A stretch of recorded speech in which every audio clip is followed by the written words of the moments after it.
You can't talk about John Harris and Colony Ridge's Terrenos, Houston, a development targeting immigrants by selling them lots that flood at a high interest rate, without talking about Ira Kane and King's Colony.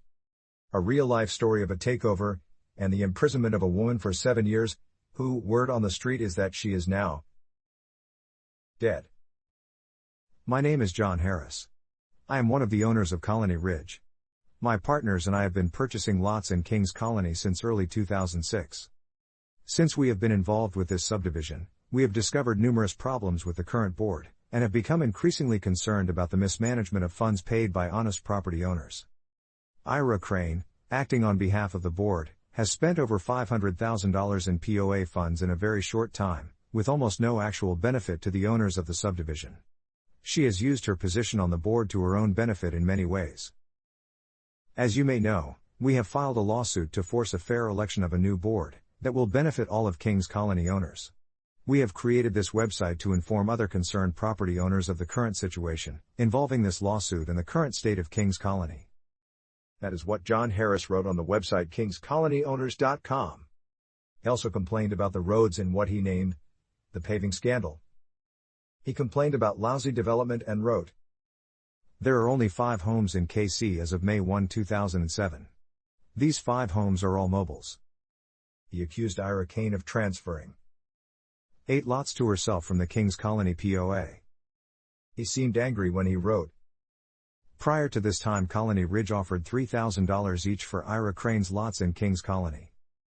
She even posted on the CakePoa website and sent letters out indicating that Colony Ridge was paying up to $3,000 per lot. This could be the most blatant abuse of her authority." He posted photos of trash along the road in a page that he named Current State of King's Colony. Then John Harris, along with his family, Trey Harris and Robin Lane, tried to get elected for the POA in 2007. The election took place on July 25, 2007. John Harris seemed upset when he wrote that the notices for the election were sent on July 11, 2007. "We think the short notice was designed to exclude certain owners, including us, from being eligible to vote," he stated. Then seems to have assumed the election was rigged by writing, "How long does it take to rig an election?" On August 1, 2007. Only to lose when the results were posted on August 3, 2007. What we know happened from there on is what Harris posted on kingscolonyowners.com. An update. Ira Kane has been sentenced to 7 years in prison for theft of $200,000. He published her mugshot below along with a link to her case file. Last we asked about Ira Kane, a source told us that she strangely passed away after getting out of prison. And we have been informed that now, John Harris and company have taken over the POA and King's Colony, an area that is just as disastrous or worse than he claimed it was in 2007, according to our sources. Dirt roads, no utilities, same financing, and lots of cartels, they wrote to us. Then they sent us this connection to Terrenos, Houston. As you can see, the HOA is run by the same bunch of crooks in Liberty County. King's Colony started the Harris Project before it moved to Liberty County. And if this all didn't seem ironic enough, John Harris was an active member of a forum by biggerpockets.com, and once posted, "I'm so glad you formed this new section. As a developer, I'm currently the president of 2 HOAs. I've been involved in, let me think a second, 5 lawsuits regarding HOAs. I have a lot of experience here. I think all Cash's comments are dead on. I'm tired now, but I'll post some stories and try to give some advice here. P.S. I spent the day with an attorney who is working with me to get control of a board where the current board members aren't obeying the bylaws or holding proper elections and are stealing money from the association." He also answered another forum user that went by Bigger Post statement, which read, "Those type of people will do anything to keep their positions, including lie, cheat, and sue. I've seen it happen." John Harris wrote, "Ditto. We own maybe 10% of the lots in a subdivision where the HOA has spent over $500,000 in HOA funds since being elected in 2004, under questionable circumstances." Questionable, he said. Let's talk about what's really questionable. Today, Colony Ridge's Terrenos, Houston, is what seems like one of the biggest colonias in Texas in disguise of a development, where thousands of lots are sold by, you guessed it, John Harris and Company. Tell me you lure in immigrants without legal status without telling me you lure in immigrants without legal status? All of John Harris's Terrenos Houston's advertisement are in Spanish, and they proudly announce that they provide in-house financing, where everyone is approved without the need for credit, social security number. You just need to bring 2 IDs from any country they say, and they'll finance. Can you tell us again how that ties with a family with Republican values, who is a top donor for Governor Greg Abbott? They hate immigrants, but they sure love to scam them. What? One TikTok user wrote. Let's move on. Terrenos Houston, this so-called development is catered to the Hispanic community as their piece of paradise, the American dream, schools, and only the best for their kids. Instead, we found a desolate place built upon wetlands, with ill conditions, eerily similar to those John Harris complained about against Ira Kane. And ironically, its POA, Houston El Norte POA, has also been directed by, you guessed it, Harris & Company.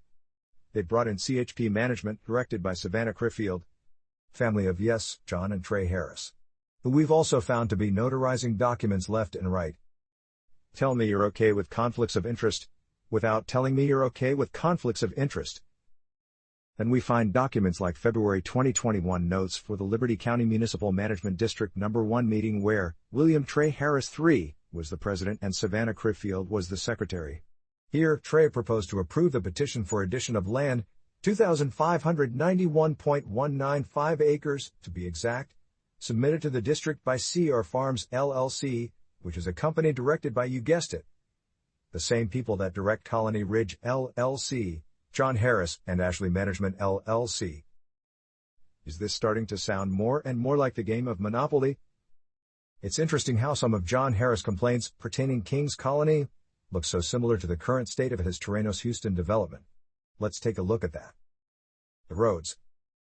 I've seen them build the roads with concrete, and they don't even put rods in them. That's why they keep breaking.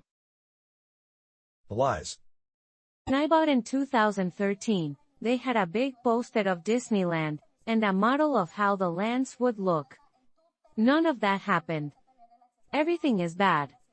I've even had to make some of my own road to come into my land. The flooding. Before we bought our property in Santa Fe 2, we was told this area was a no-flooding zone. It's disgusting. It's always flooding over here when it rains. The theft. They make me pay the POA, which I paid every year, but they make me pay again twice a year, and sometimes 3 times 'cause they argue the payment gets lost. I paid for my land in their Dropbox, like they said to do, and they sent me a letter that I had never paid, then foreclosed my land. The foreclosures.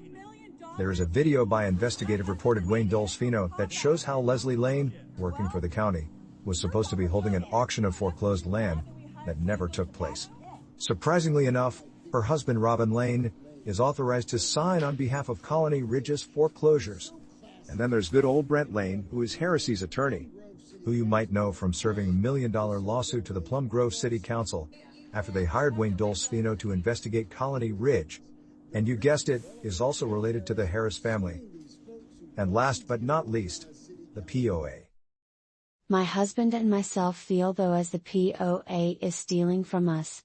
They collect our money but they don't do anything about all the trash, dogs, violence, Terrenos city sidewalks, street lights, etc. Boy, it almost seems like we're talking about a couple of John Harrises instead of just one. So which one is he? A patriot with conservative values, whose family donates to Governor Abbott and Texas State Representative Ernest Bales. A savvy justice seeker who sends lawsuits flying left and right to establish order? A man who sits back counting the money from the very people he doesn't want in his country? Or a hypocrite who does the exact same thing he claimed to detest and push to get someone incarcerated for? Will the real John Harris please stand up? You've got some explaining to do.